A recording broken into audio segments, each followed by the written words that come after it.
الله مثلا للذين كفروا امرأة نوح وامرأة لوط كانتا تحت عبدين من عبادنا صالحين فخانتاهما فلم يغنيا عنهما من الله شيئا وقيل ادخلا النار مع الداخلين۔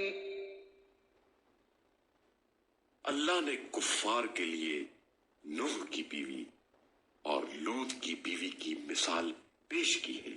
یہ دونوں ہمارے بندوں میں سے دو صالح بندوں کی زوجیت میں تھیں، مگر ان دونوں نے اپنے شوہروں سے خیانت کی تو وہ اللہ کے مقابلے میں ان کے کچھ بھی کام نہ آئے، اور انہیں حکم دیا گیا تم دونوں داخل ہونے والوں کے ساتھ جہنم میں داخل ہو جاؤ۔